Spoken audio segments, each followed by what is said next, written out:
Hey everybody, it's your girl Shar, the super chick. Guess what day it is? That's right, it's hump day and it's right around 7 p.m. It's time to relax, chill, and unwind with your girl Shar, the super chick, on the evening wind down.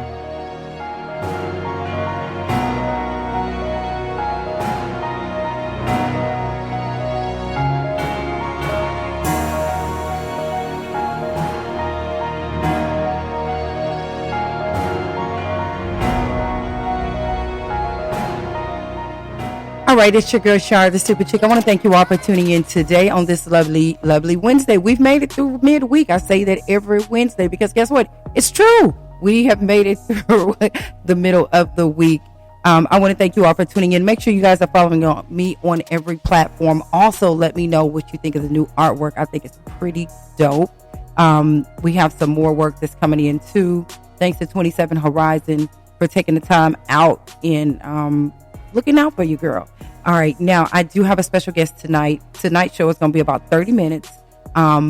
We are gearing more towards informational, should I say, towards a more informational show tonight. Y'all know I'm goofy, is all outdoors.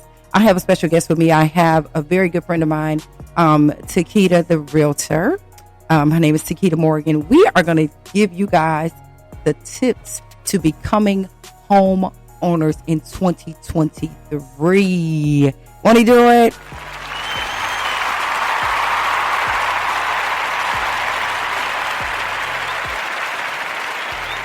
All right. Now, some of us really don't know the first thing into buying a home. And I say that because my first home in Takeita, I had the pleasure of working with Takeita on purchasing my first home. I had no clue. I'm telling you, I was laying in the bed and I was like, I think my rent on the condo was like $1,200, and I was like, I can't do this. I need a house.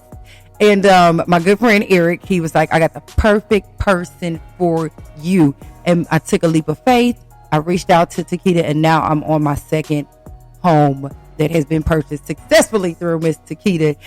Takeita, how you doing, darling? I'm doing good, thank you. How are you doing this evening, Shar? I'm great. I mean, I cannot complain. I want to thank you for being a guest on the show. I want to really thank you for just saying yes anytime I reach out to you. Anything I need, you like, yeah, I got you. So, you know, my thing was, it's 2023. Why not help people level up? Right.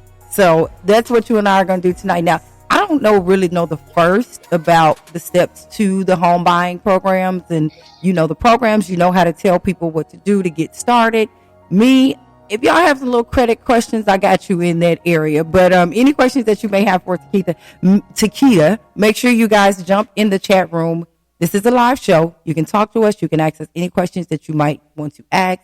This is not just for home buyers. This may be for people that, you know, really just want to start over and maybe sell a home and they're looking for something new. So any questions that you guys may have that will help you get to your next level in 2023 when it comes to the home buying process, home ownership process, or selling a home, you made it to the right show.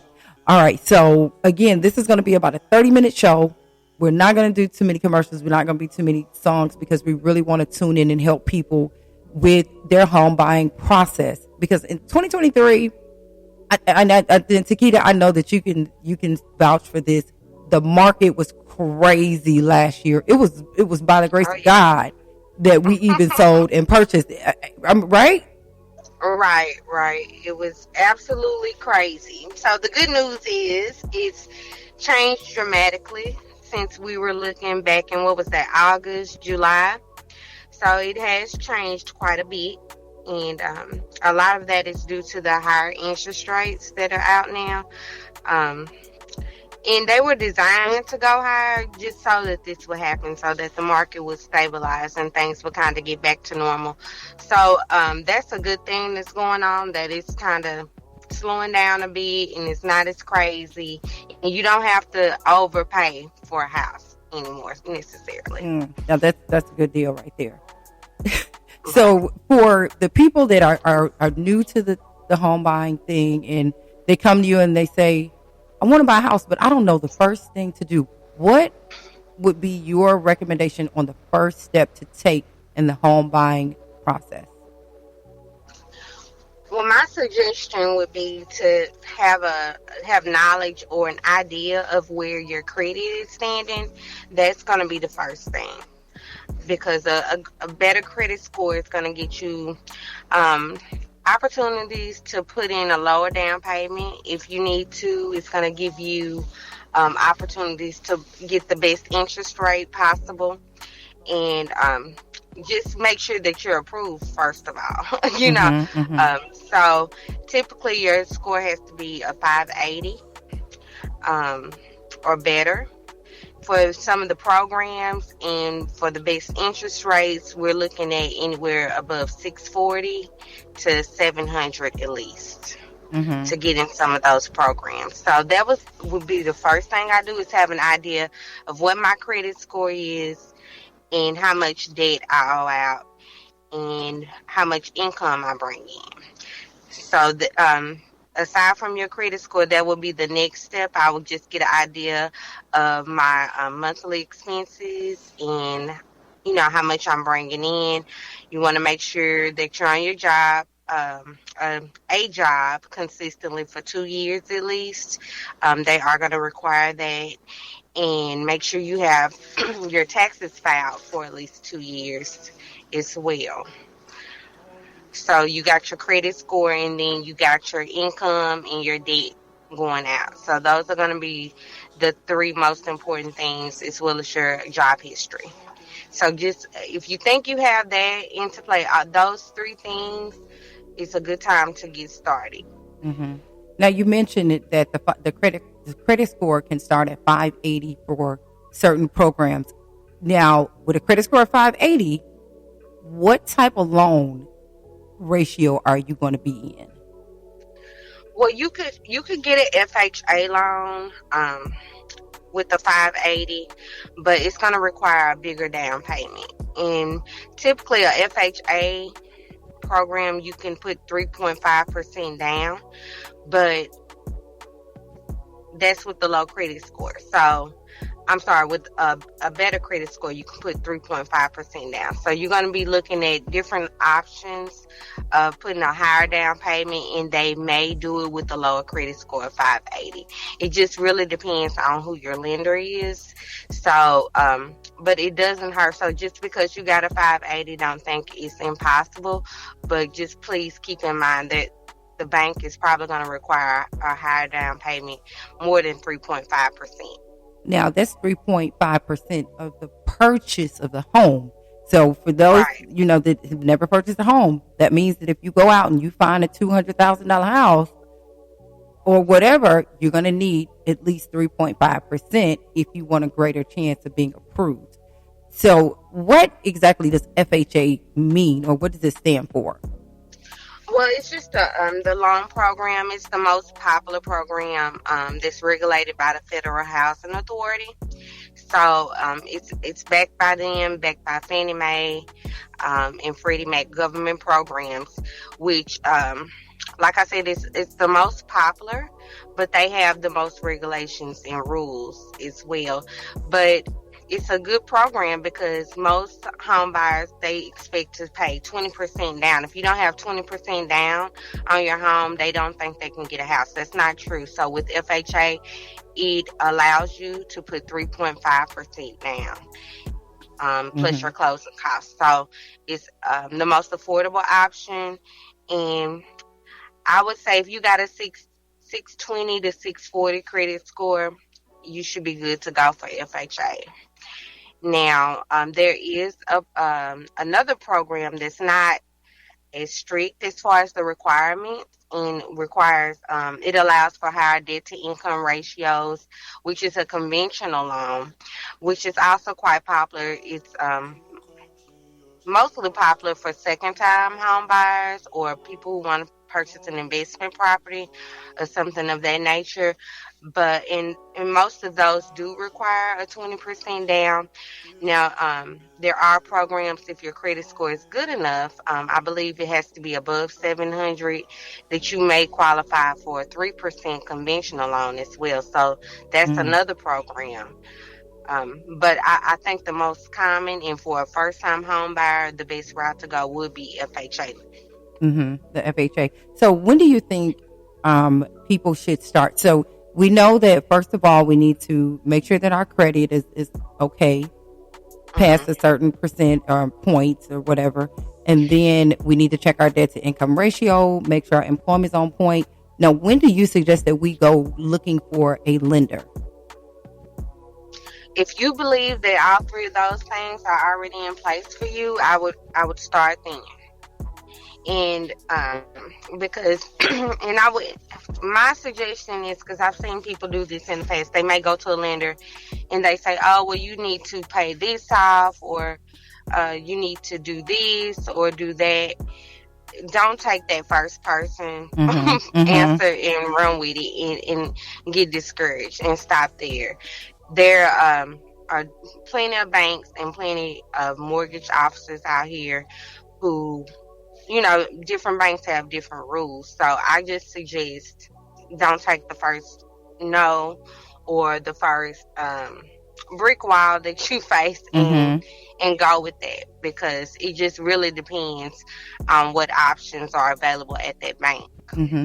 And I like that you mentioned there are plenty lenders because in my everyday line of work, and I'm not just going to throw it out there, but we get a lot of people that come to us and they're like, oh, well, this is on my credit and I need that removed because I'm trying to buy a house and this lender will not give it to me if this is not removed. And then they said, don't pay it if it's not going to be removed, which is totally crazy. Let me tell y'all something. There's no reason that you would keep a balance on your credit score of outstanding of any size, any amount, 2, 3, 4,000, and say, well, I'm just not going to pay it because this lender has told me don't pay it, or they're not. You get what I'm saying? You get what I'm trying to say? Hmm. It's always better Right. to pay off any open Hmm. derogatory accounts if you want a better chance. But by any means, don't let people tell you, well, guess what? If it's not going to be removed, you ain't going to get a house, so you might as well not pay it, which is not true. There are different lenders. So if you get, and it's like you said, Takeita, if you get to that one lender and they're like, you need to do this, you need to do that, da, da, da, da, move around because it is plenty lenders out Right. there that are willing to help you. So please don't get hung up on this one specific lender because they say, oh, we can't do it right now. Or Right. they say, oh, you need to do this, you need to do the XYZ. And I think another thing that may be important, and you can tell me if this is true, be aware of those lenders that are like, oh yeah, we can give you 500,000, and you know that your credit and your income is not where it's supposed to be. Right. Right. So yeah, definitely be savvy on. There's plenty of calculators online on the internet these days, that where you can kind of calculate what you can afford. If you don't know, the old rule was what, 4 times your income. I don't know how true that is, because there's so many different um variables that go into that calculation of what you're approved for. So just because it's, you make 4 times of what the house is, doesn't mean that's what they're gonna loan you.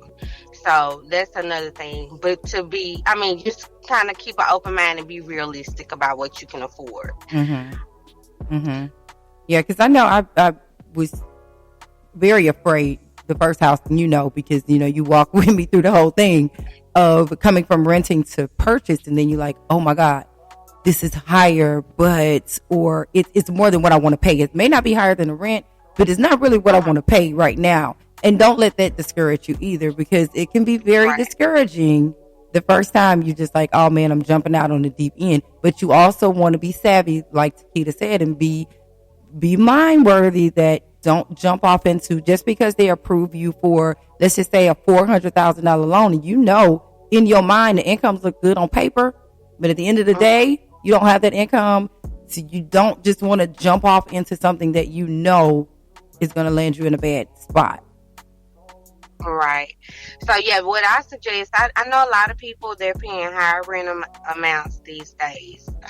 Um, I know where we're staying at, it's between 1,700 to 2,000 for an average 3-bedroom, 2-bathroom house.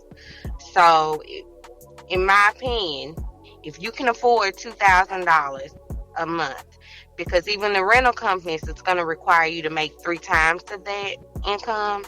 If you can afford that comfortably, search for a mortgage around that same payment. But by all means, depending on what your taste is and what you're looking for, you can probably come out a lot cheaper. Right. Just purchasing a home rather than renting for $2,000 a month, because $2,000 a month is gonna that would get you a pretty nice home Mm-hmm. where we located. It just depends on what region you're in, of course, but um, if you can afford, if you're struggling to pay that rent, I definitely wouldn't shop in that price range. I would definitely aim a little lower, because you don't want to be house poor either. Mm-hmm. um, Mm-hmm. because and then even on some of the calculators, I want to tell people be careful of taking that number and running with it, because some of them doesn't include things like PMI or your property taxes or your homeowner's insurance. So if you are searching online for affordability, make sure you try to capture a calculator that has all 4 of those things. Mm-hmm. And then, so we have the credit, we have the lender, we have the debt to income ratio. Now this is, we all know that the FHA is going to be the most popular. I know because I did FHA too. So, but it was in some cases, is it true that, let's just say they do run into the situation that they need a higher down payment? Are there options for them to help get that down payment? Well, there is a program here in the state of Tennessee called THDA that has the option for, it's called down payment assistance, and they will pay let's see, I want to say around $8,500 towards your down payment. That will go towards that 3.5% I'm talking about. So, of course, that's helpful. Now, that's not free money that they're giving. It does come in the form of an additional interest-free loan that they tack on a second mortgage. But if you don't have the money up front, it's a good option to at least get you started and get your foot in the door. Mm-hmm. And I will say that program has been around a while. It's not as beneficial as it used to be, just because the housing market has skyrocketed as far as prices. But still, $8,500 will help out a great deal for somebody who doesn't have it to put down. Right. And then most first-time home buyers, this is your first time. You're really pretty much probably going out on a limb. You done saved up a little money for it down. Now, and then if it comes to your credit too, keep in mind that if you have some outstanding stuff or a lot of credit card debt, T, and you know this, that lender is probably going to say, yo, you need to pay this credit card down in order for us to get the loan. Right. And a lot of typical rule of thumb is to have your credit cards with 33% or less. You may not even have to pay it all off, but they need to at least be at a decent standing. They shouldn't be above 33%. So that's one thing I would do before I even do a hard inquiry on my credit for a mortgage application. If you do have credit cards, I would, just automatically make sure that they're below 33%, because they will tell you to pay those down. Now, do you think it's important for a potential home buyer to have a credit card to help their chances of getting purchasing a home? Yeah, credit card is not a bad thing as long as the utilization is, as long as it can show that you're responsible with the utilization. So credit cards is more, in my opinion, they help. Right, because don't you need like a certain amount of lines of credit open? Well, to build credit, you don't necessarily have to. It just depends on, what your credit history is. But say if you're just starting out and you don't have any credit, you're going to want a couple of lines of revolving credit just to show your credit responsibility to show that you pay on time every month. And they usually want that, the banks usually want that, 12 months of good payment history. So showing that you pay on time to keep the utilization down, say even if it's a small loan that's showing on your credit, you want to make sure that it's paid down to less than 33%. Unless, now, I mean, there is exceptions to that, of course, because if your income, it's triple or, maybe quadruple that, it probably won't affect you. But just say if that's something that may affect that DTI, which is your debt to income ratio, of course, you're going to want to pay it down. And in some cases, I've heard them say pay it off completely. Mm-hmm. It just really depends. Now, do you think that, so for the people that's never purchased, once you go to your lender, you turn all your paperwork in, you get pre-approved. How important do you feel it is for them to have a realtor? I think because your pre-approval letter is only good for 90 days. And this, it just depends on what you're looking for and what region you're looking for. It could take well over 90 days just to find a home of your liking, or even to get the contract to go through and all of the details of the sale. So I would say as soon as possible. And one thing I always tell people, make sure you get a good realtor, of course, but make sure you get a good lender too. Morgan. Yes. Can you hear me? No, I hear you. I was telling them your name to get a realtor. Oh, okay. Thank you. You say get a good realtor. I'm like, Takeita. But yeah, I mean, I think I'm pretty good. And there's lots of great realtors out here, but it's everybody's intentions are not the same. As far as helping people to find, people do this job for different reasons, but the same thing applies to the lender. I think it's very important. So especially a first-time home buyer, they're going to want someone. I'm not in the mortgage industry, but I just know if we have a great lender on our team for a first-time home buyer, it makes the process so much easier. It makes that home buyer feel more at ease, because we're talking about a lot of, terms that, even you and I don't know. And we've done this a few times. Yeah, but, you definitely need the right people in your corner. Yeah, lots of details involved. So, yeah, I would definitely research a good lender and get you a good realtor that has your best interest at heart. And the number one interest should be getting you into a home that you're comfortable, that you're going to be happy with, and that you can afford, and that, it just makes sense all the way around. Looking out for our customers' best interest. So if you're getting vibes that someone's not doing that for you, by all means, move around, because it's plenty out here. It's plenty good ones, but it's plenty bad ones too. Right, and so you can fire your realtor. Like even if you've been in it for, am I right? Even if you've been looking for a while, you can be like, you know what, this is not right. I'm gonna find somebody else. Yeah, but most of them make you sign contracts these days. But I've been doing this 5 years now. I've never, seen a situation, where someone actually took someone to court because they went with another lender. I mean, another realtor. But I mean, and I don't even make people sign contracts right offhand when we first start looking. I make them sign a contract with me once we get under contract for a house, and I know that they're dedicated. But I don't want to hold anybody hostage to me, but that's just me personally. Everybody's not like that. So be careful what you're signing when you're going out on these home tours. I know that you can go to a lot of these sites these days and get an instant tour with a realtor. But if they try to, if you don't know them or haven't done your research, or unless you just absolutely want to work with anybody, I would definitely not sign anything and commit myself to someone, unless I've done my research and I feel comfortable going on this journey with them, because it's and you can attest to this, it's a trying journey. It is. It can be. It's not an easy process all the time. So, you definitely, like I said, want someone with your best interest at heart.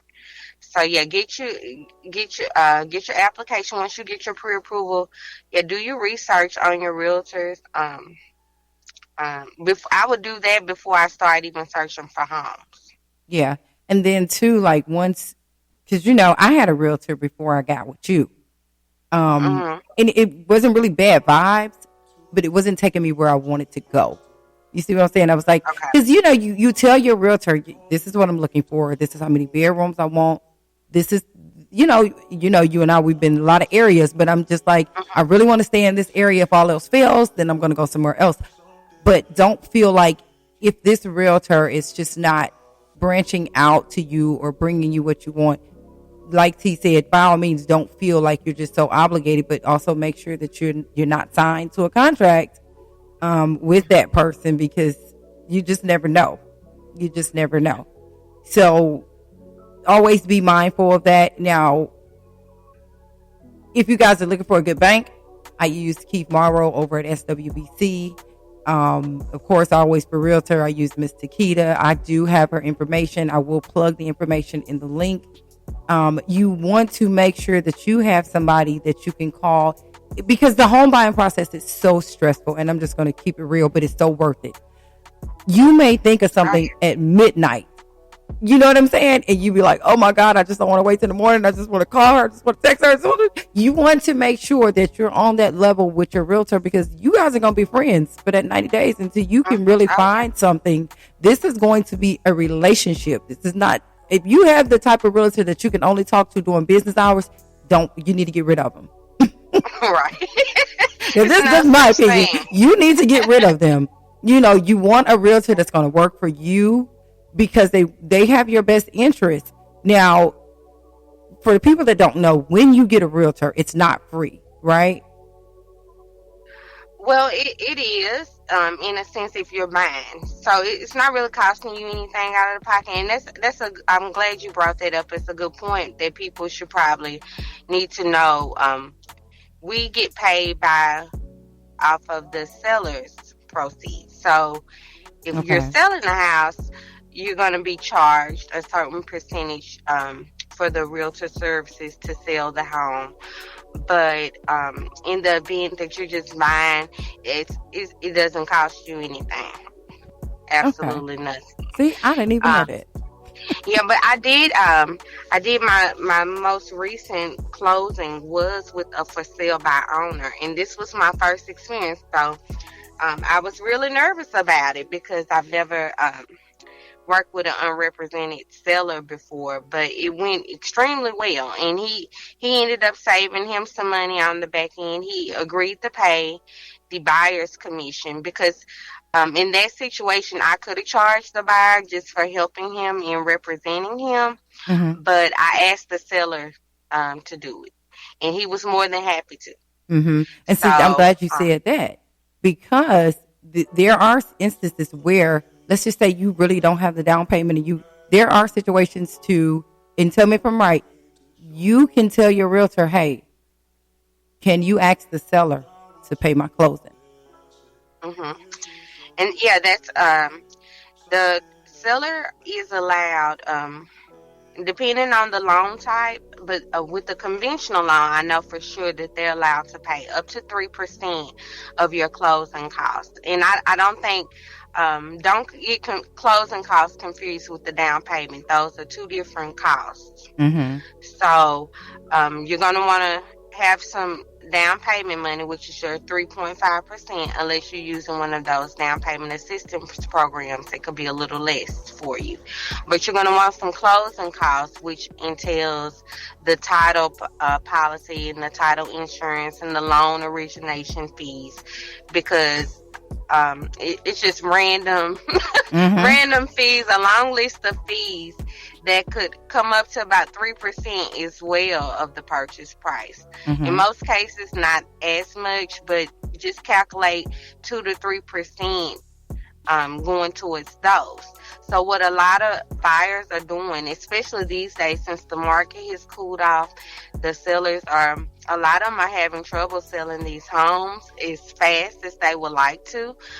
We can ask for some of those costs to be um, paid by the seller on the buyer's behalf, to Mm-hmm. keep you from having to come up with so much cash to close. Mm-hmm. And if they're needing to sell and that home has been setting, or they've already purchased another home and they're paying two mortgages, they're more apt to. We've got closing costs paid, and it's such I say they so proudly, because last year was a totally different ball game.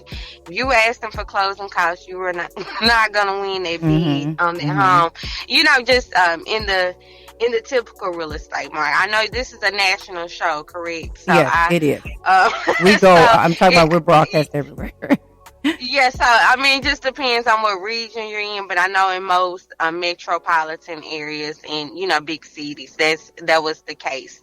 So newsflash, that's not the case anymore. We're not fighting over homes anymore. It's turning more into a buyer's market, which is a good thing. Praise God. A great plus side. The downside is the higher interest rates, which is causing people to not be able to afford as much of a home as they will probably like these days. But they're projecting the interest rates to kind of go down a bit. So if we can get back in the 5% range, I think we'll be good. We'll be finally back to normal. And it's still a great time to buy, because if you lock in interest rate with the lender today, you can always go back and refinance if the rates go down. As long as, you have your ducks in a row just like you did the first time. It's not going to be a problem. And they always say marry the home, not the rate, because the rate can change. The financing can change, but the home is going to be yours. So if it's something you want, I definitely wouldn't wait. I would go for it. Go for it. And then don't forget about the earnest money. Oh yeah, earnest money. Can you believe though, Shar? I've actually had a couple of deals that we didn't even have to do earnest money. Oh, I'm feeling some type of way about that. Yeah, that's how good the market is getting. Oh wow, okay.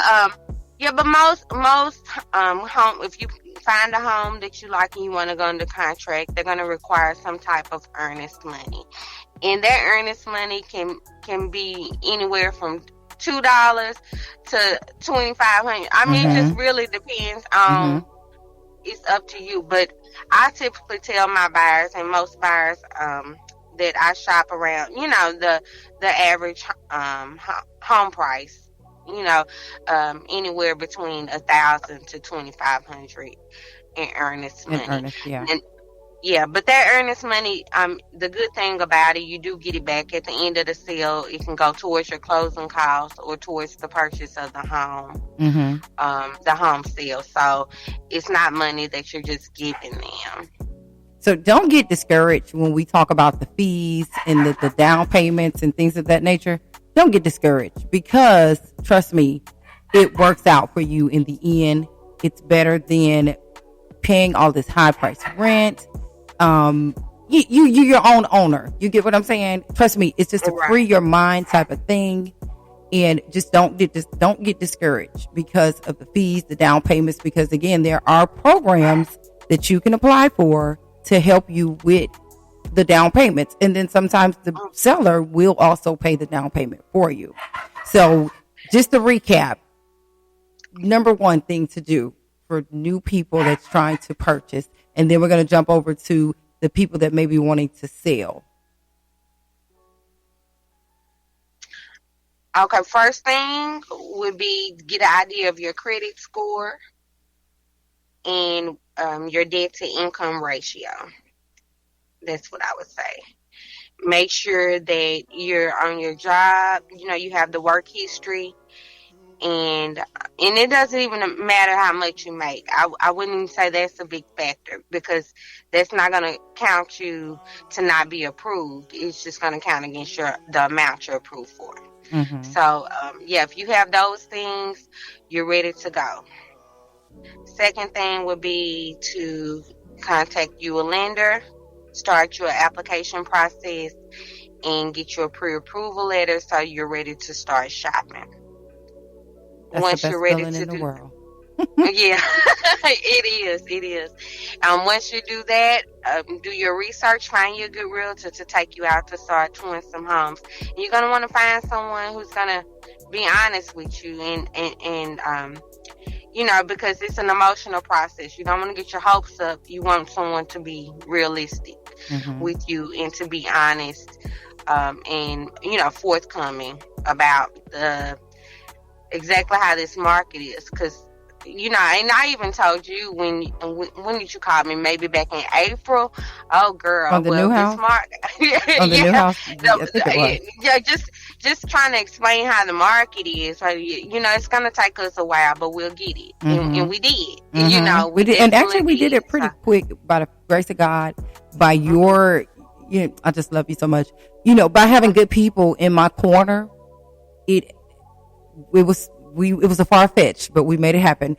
Because I think we sold in like 10 days and turn around and purchase in the same week. So it was just kind of like by the grace of God. But people, when I tell you it's you're going to lose some weight, gain some weight, get some gray hair, or pull your hair out. It's just the realistics of it. Do not go into it thinking it's going to be easy. I guess if you have a lot of money and your credit is just like tip top shape A1, then it may be easy. But if you're like the average American, and this is the thing. Now, once you get that pre-approval letter, it doesn't mean that you all good and gravy, because that bank is going to call for stuff every time you turn around. You're going to feel like your lender is always wanting something. Now, I'll tell you, this time was very easy.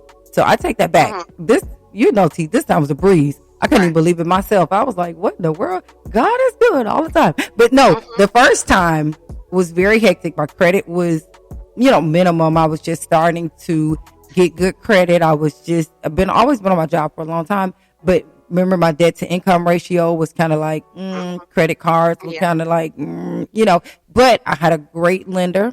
I had a great realtor, and my lender said, look, don't worry about it. We've already got you pre-approved. Do these things right here and you're good to go. So if you get a good lender on your team, you're good to go. It's still going to be a little stressful because, like T said, you get your hopes up, you walk into these homes, you're like, oh my God, this is the house for me. And then somebody comes right behind you and bid 100,000 more. So, it's so worth it though. In the end, when you sit back and think about it, it's so worth it to be your own homeowner. It's just a great feeling. It's a great accomplishment. You know what I'm saying? And you're not paying somebody $2,500, $1,800 for one bedroom when you got your own home and do with it as you will. I mean, so we hope that you guys really take our tips, really listen to us, and become homeowners in 2023, because look at the market. It's up, down. You got all these people moving in, buying properties, and then raising the rent, and it's almost unlivable. It's too high for people to even really move into. So your best bet is, if you're in a position to purchase you a home, call my girl T. She's going to give you her information, and really go out and don't hesitate. Even if you have any questions, please contact her and say, look, I'm looking to buy a home in about a year or 6 months. I just need to know where to start. I need to know what to do now and where to start. I think that's the best thing. A lot of people, and even I was one of these people at a point in time. We're scared to know our credit score. We're scared to be told no. We're scared. Before I purchased my home, I reached out to the lender a year prior, because I know next year this is what I'm going to do. He told me what I needed to do. My job was to do those things within that year, and by the grace of God, the next year I was ready. And I wasn't stressed about it because I've already was told what to do. You see what I'm saying? So the best thing is to be knowledgeable and be aware, know what you have to do, know your stuff. If somebody puts something on your credit, it's not supposed to be there. Don't just let it sit there. Call and get it off, or pay it off, or whatever you have to do. And you can do that yourself. You can't, and that's another time I would not recommend going to pay No. someone $100 a month to fix your credit, because we have to do that show too. Yeah, we will. And I just need to get permission. I don't want to do it without, you see what I'm saying? Getting permission from my people. Right. But I can say this. You do not have to pay someone to fix your credit. You can pick up the phone, call the credit bureaus. You can write the credit bureaus. You can request documents. You can do all of that from sitting on the comfort of your couch for free. You get what I'm saying? If you're going to pay me $100 to look at your credit, you can take that $100 and pay that bill off. And it's really easy, because this is the thing. People always think, let's just clear the credit. Let me pay somebody to fix my credit. You can fix your own credit. Just pay the credit. I mean, to be real, you can fix it simply. Take $5 a month, $10 a month. And I did like you. A year, I wrote it down on paper. I went out on a limb. I got with you. I got with Keith. And Keith was like, listen, if you do these things in your time frame, you'll be ready. And I wrote it down and I followed it to the T. He told me exactly what to do, how to do it. And I did it exactly because I was determined. I said, you know what? I'm going to purchase me a house. Because, we get this stigma in our head that because of our culture, sometimes where we come from, we can't. That's too much. We have to take the doubt out of our minds and be like, yes, we can, and I'm going to do it. I'm going to put it on paper. I'm going to get with the people I need to get with, get the right people in my corner, and I'm going to do it. And like you said, if it's something that should pop up on your credit, now be advised, you don't want anything to come up on your credit in the middle of that closing. So we didn't even talk about closing. We'll get to that in a minute. But once you get to a certain point, you can handle that the credit wise. The credit bureaus, you can call them. You don't even have to get online. You can call all of them. Hey, this don't look right. I need to request documentation. They don't have that documentation, then I need that gone. You get what I'm saying? So just be mindful. Don't be afraid to check your credit. When you get alerts on your credit, I'm telling you, I check my credit every day. I check my bank every 5 minutes because I'm just, I'm getting old, but it's something that I work so hard to clear. And I want to give a big hand clap to our generation, because with me working in that field, I see so many people that is now really, really working on their credit.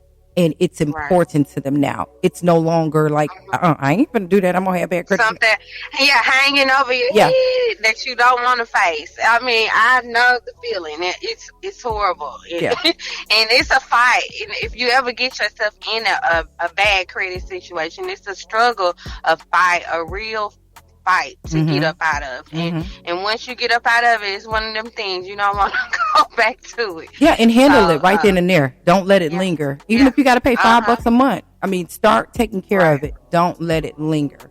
But so we didn't talk about the closing process. Like once you're approved, once you find a house, what are the most important tips of do not do when you're in the closing phase? Do not go buy a car. People do it. Don't buy anything for that matter, but especially don't go out and finance a car. We finally feel good that our credit is up. We can, and they're gonna finance you a car. If you can get finance for a house, they're gonna finance you a car. Best believe. But do not do it. Do not do anything to change that credit report or your financial status until you close on your house. That's the most important thing. I wouldn't even let anyone run an inquiry, because if they inquire on your credit, the lender will be alerted, and you will have to explain that why that they're checking on your credit. Now, one thing I forgot to mention, when you are shopping for those lenders, you do have a window. I believe it's 75 days to shop for that mortgage. So it will pull, that first pull will pull your score down by quite a few points. But once you do the second or third application, by law, they're not allowed, to keep bringing it down because you're shopping for a mortgage. And that's within that 75-day window. So, you are allowed to shop around for a better rate or to see if you can get finance for more during that time. Because it's like 90, I think mine was like 90 days. No, I had 90 days to once I got pre-approved, it was 90 days to finalize. But yeah, you are Mhm. absolutely right. So once they pull it, you don't have to really just stress out about, the credit anymore unless you let it go past that. And then they have to go back and relook at your stuff. But Right. like you said, But yeah, don't purchase any cars. Don't purchase anything big, right? No appliances. Don't right. think, oh, I just got approved for this house. I just got this house. I'm gonna go out and buy the furniture for the house. People have done No. that and not Yeah, been able no, to don't do close. that. Yeah, don't no purchases outside of the normal period. No hard increase on your credit. Um, Stay on your job. Don't quit your job.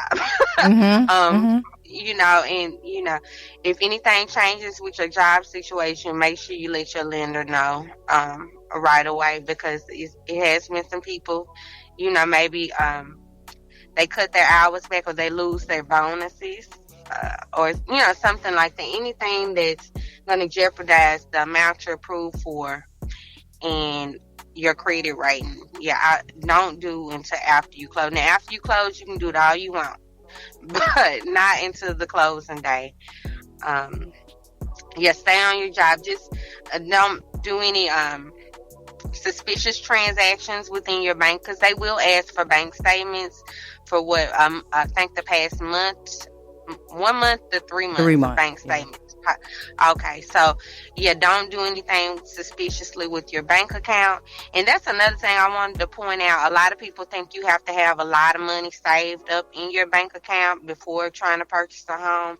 That's not necessarily true either. Mm-hmm. You can always justify the amount, as long as you have the amount of money you need to close. That's what they're really looking at. And if you can justify where that amount is coming from, if it's not in your bank, maybe you have a family member who needs to give you that money, or something like that. So it is ways around that. So I don't think you have to have X amount of dollars in the bank just to get approved for a mortgage, because it's Mm-hmm. not necessarily true. The bank only really wants to verify how you're going to come up with that closing cost and that down payment money. Mm-hmm. Now I'll tell y'all, I was afraid both times. I didn't buy anything out of my bank account. I didn't move anything out of my bank account. I didn't let any money other than my paycheck go in my bank account, because it's real tricky when it gets to that closing. And I was just always so nervous, and I'm like, let me call Keith. Like anything I did, I was calling T or I was calling Keith, and I was like, can I do this? Is it okay? Because again, you don't want people putting money into your bank account, because the bank, your lender, is going to want you to say, hey, where did this come from? And you're going to have to prove it. It's not like you're just going to call and say, yeah, it's really, you're going to have to get a note. So during that period, once you find your home and you guys are in the closing phase, just take it easy. Just sit back. Oh, yeah. I would recommend, don't do anything with that bank account that's not a bill coming out or your paycheck going in. Don't buy any appliances, clothes. Just don't make no big purchases. Just chill out. Right. Wait the little 30 days or whatever it's going to be. And don't do anything with that bank account. Is it anything else that we didn't touch? I think we went over. We covered a whole lot. Yeah, yeah. Most closings take place in 30 days. So once you're under that contract and you found a home and all the paperwork is in place and you're waiting on the bank to go through underwriting with your paperwork, most typically it's 30 days, unless you're buying a new construction or something like that you have to wait to be built. But typically, yeah, after that 30 days, it's what you say is the best feeling in the world. It is the best feeling in the world, because you don't get any sleep during closing. I know I didn't, honey. I was just like, oh my God. And then thankful that you were willing to travel for me, because I was in a whole different city to look. So that goes back to making sure that you have a lender, not a lender, sorry, but a lender, yes, but a realtor that has your best interest and just gonna keep it real with you and just be like, you know what, I'm traveling today. If you need me to go look at some properties, I'll go look at some properties for you. Or, you know what I'm saying? Just have your best interest at heart. And again, you need somebody that's gonna be real, because you don't want to be in Wonderland when you know you need to be in Compton. You get what I'm saying? Yeah. So you definitely want to have somebody that's real with you, and not somebody that just wants to make a sale or make money from selling you a dream. hmm Yeah, I mean it's the worst. I've seen so much. Just although I've only been doing this 5 years, I've seen so much. And every transaction is different. It's a lesson learned out of everything.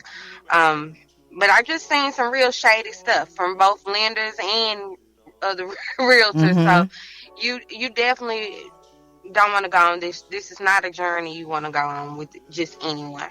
Mm-hmm. I would say that. Yep. So key notes, go ahead and purchase your home, but write it down. Once it's on paper, I have the saying that it's real with me, and it's everything that hmm I do. Once I write it down, it becomes a reality to me. And then once you get the lender and he tells you what you need to do, take your time. You're in no rush. You really want to make sure that you take the time to get to the position that you're comfortable with. And so it's nothing wrong with checking your credit, making sure you're in a good position, and go ahead and get with a lender to see where you stand with things hmm in what time frame. Hey, well, come back in 6 months. You know what I'm saying? Well, you say you need a year, you can definitely do this in a year. You know, so hmm make sure you write it down. Make sure you have a game plan and just stay positive. It's going to be very stressful, but always stay positive and stay focused. Oh yeah. Oh yeah. And I just truly feel anybody, me personally, anybody who's did the work, if they have did their research, if they cleaned their credit up, if they stayed on their job, even though they may not like it, Mm-hmm.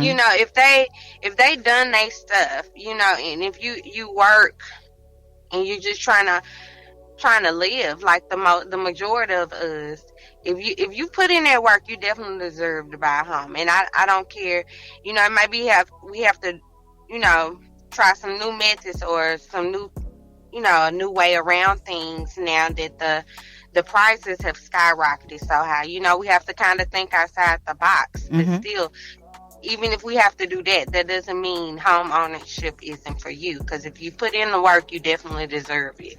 Right. And also, your first home, I would say, because I went through this, I had this big high hope of this is what I want, this is what I want, this is what I want. And I ended up purchasing a condo. Do you remember? But it was Mm-hmm. kind of like, I really wanted a single family home, a single family dwelling. I didn't want a condo. But then in the end, it made so much sense because look, this is my first home. I can buy this, get in at something that I can afford, and then sell it and move to the home that I really want. So don't think that if you only get approved, let's just say for 150,000, it's going to be hard. And I'm just gonna keep it real to find something, and you may have to sway a direction that you really just don't want to. But guess what? You're going to be your own homeowner. This will be your home to take, fix it up, sell it, and Mm-hmm. then move on to where you want. So if you're in a position to where you do get approved and it's not what you wanted, don't get discouraged.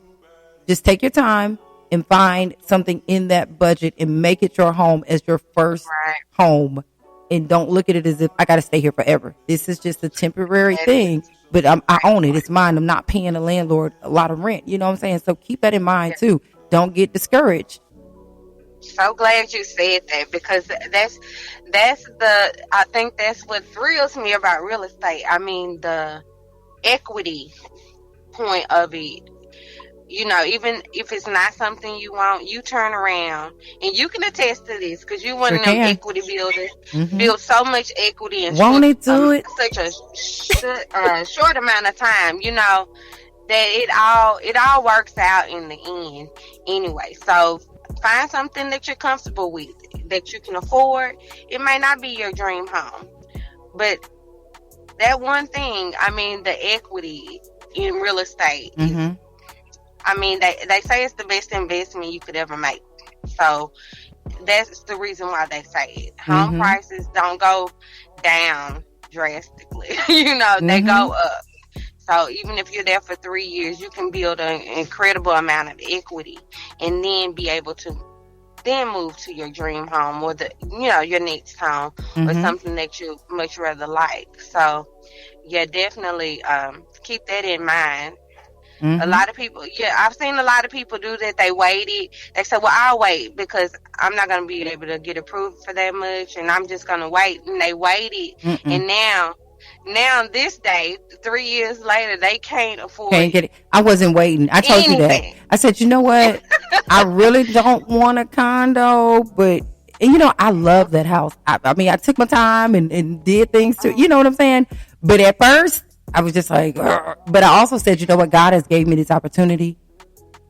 Who's to Yeah, say that I'm going to be in the same credit position next year? right, Who's to say right. that I'm going to be in the same credit position next month? This is my opportunity. And hey, we was gonna make it do what it do, and Yeah. and that's one of the situations when God placed things before you, you don't turn it away, you make it do what it do, Mhm. and that's kind of what it was. So please don't get discouraged if you go out on this journey, and even if you get turned down, at first, and they say, well, you need to come back in a little bit. Don't get discouraged because, like T said, it's so many lenders out there. You don't have to stop at one, but still take that what they said. Hey, this is and work on that in the same process. It was something I was just about to ask you about. Shucks, my mind went blank. We were talking about the equity. I think we were talking about the Mhm. equity in the home purchase. So you may buy in, at lower, but a year or two, because it was 2 years, 3 years. Was it 3 years?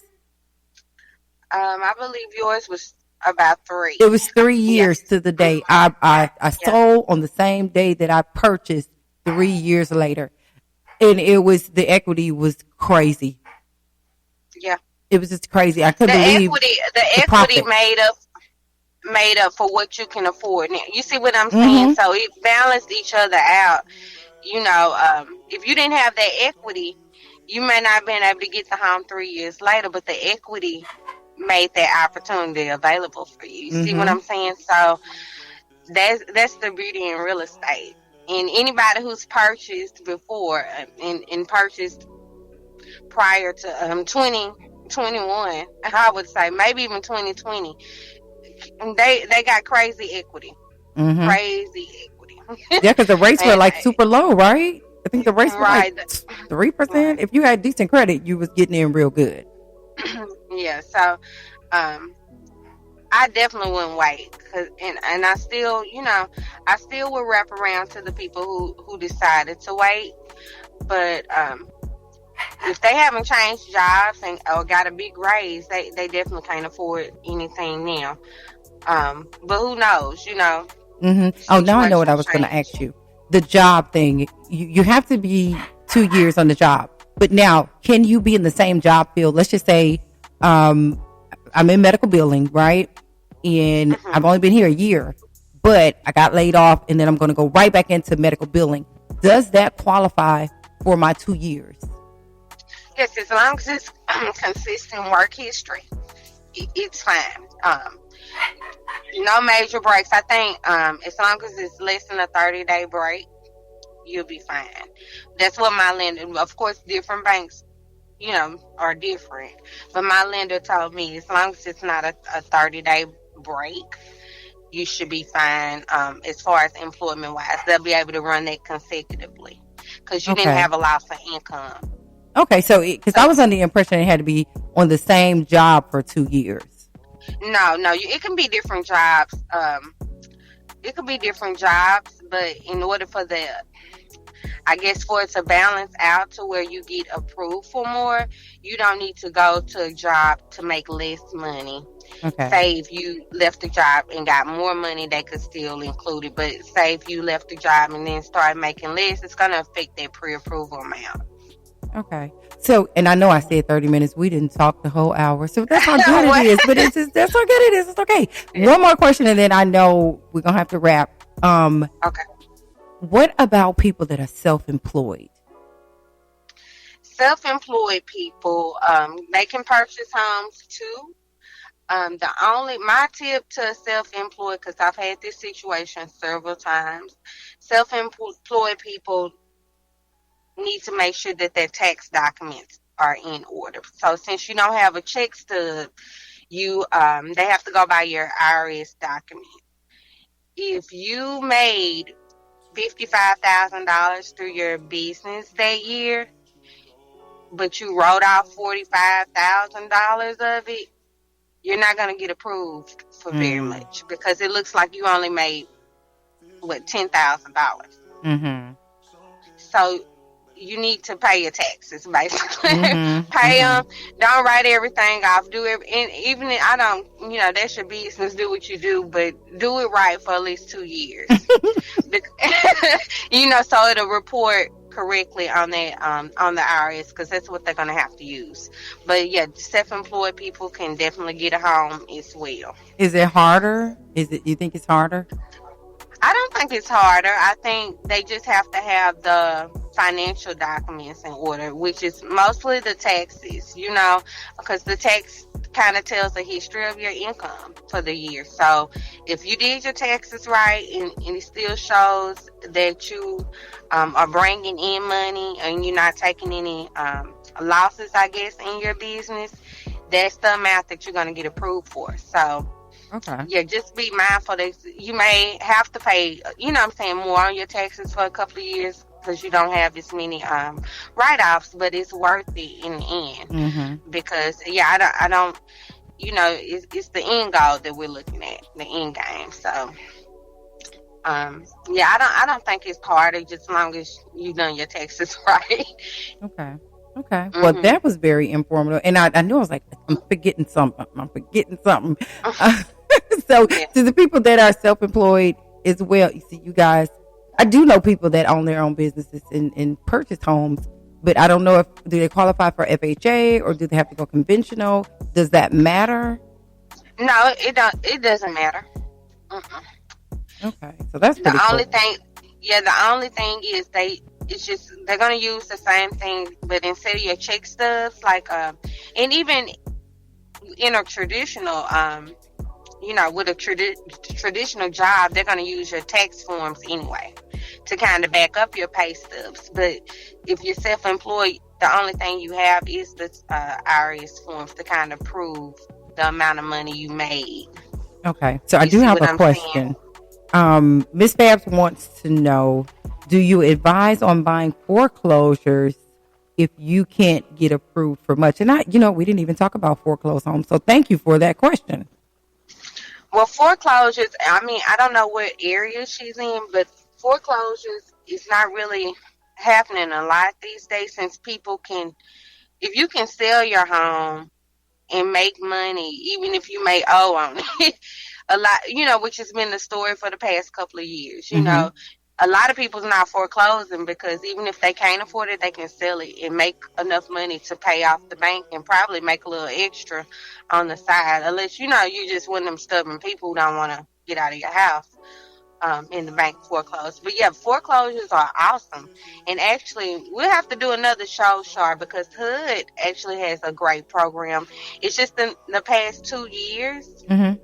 It's just so hard to find them. I don't know where she's located, but I think she's here in Nashville. She's in Nashville. Oh, okay, yeah, they just hard to come about because nobody's foreclosed and everybody's making money these days. Yeah, you're gonna get out of it pretty much because I know when we first started looking for the first house, we talked about foreclosed homes. Now we seen some, but they were in such bad shape that it was gonna cost us a lot of money to make it livable.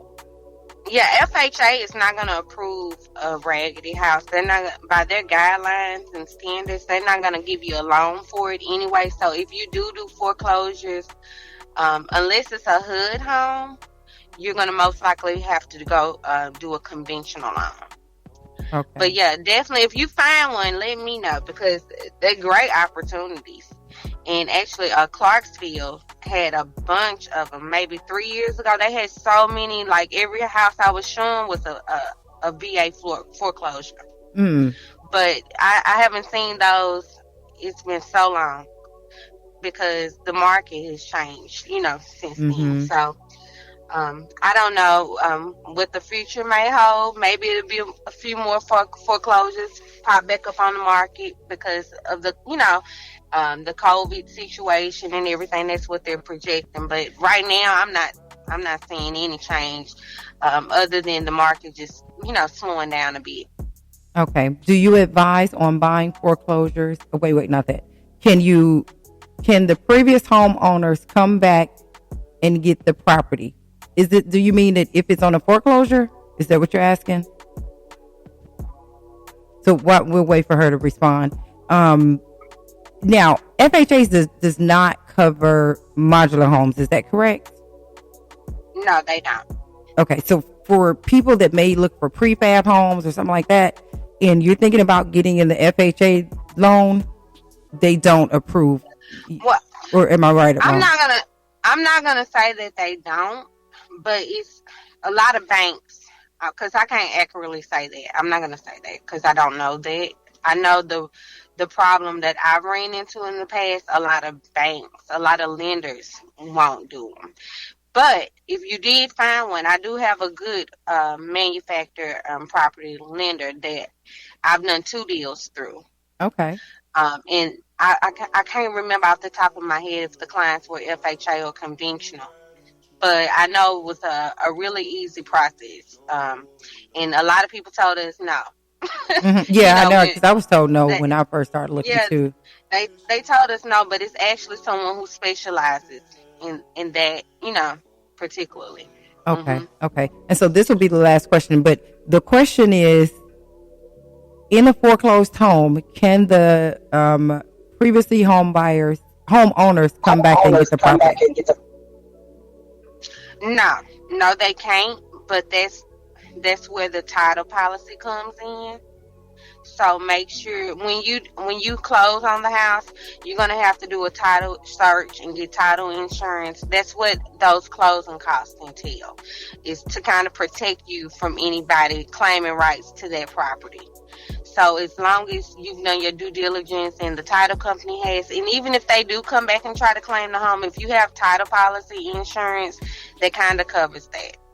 So, in the traditional home buying process, it's not, as long as you're using title companies and you're not just purchasing a home from somebody off the street, you'll be protected. There's I guess, protection against that type of thing. And make sure that your lender is checking that for you too, because I knew a person that got all the way to closing costs and got to the end and the title was tied up. They had sold their house and everything and couldn't even couldn't even finish the sale on the house that they were selling because the title was messed all up. So, like you said, it'd be a lot of shady stuff going on. So you definitely make sure you got good people on your side.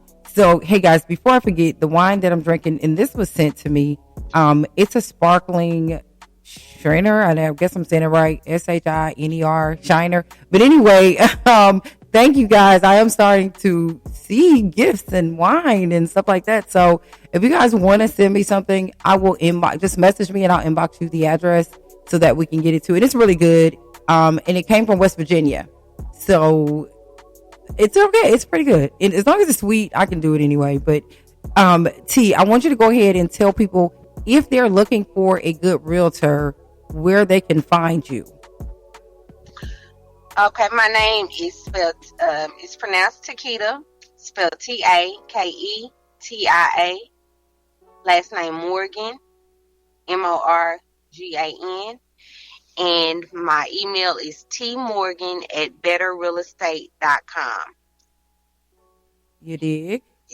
All right. So make sure that you guys are sharing this information. You can always go back and listen. I know this is a live show, but hey, you can go back to iHeart. You can go back to Spotify. You can go back to Spreaker. You can even go to YouTube. Now, I'm not active on YouTube, but I just noticed that I got some followers and I'm like, oh, I forgot all about the YouTube. But anyway, you guys can go back and listen to this show, because I think this is a really, really good show for someone that's in the market of buying a home. We covered a lot of information. We are going to have to do another show because it's so much that we can cover.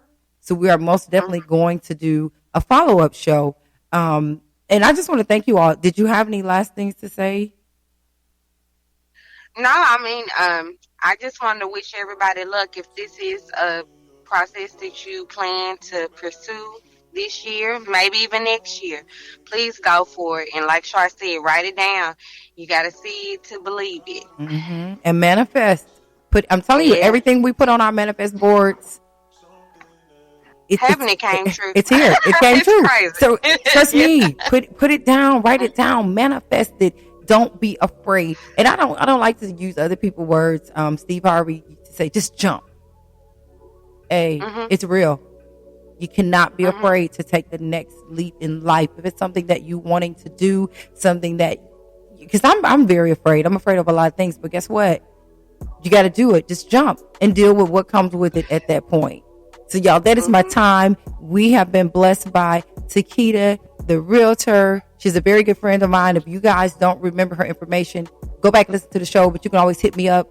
I got it on speed dial. You probably gonna see us out on the town together or something like that. So make sure that you get on the homeowner train in 2023. That's my time, y'all. One life, Amen. one love. Amen. It's your girl Shar, and I'm out.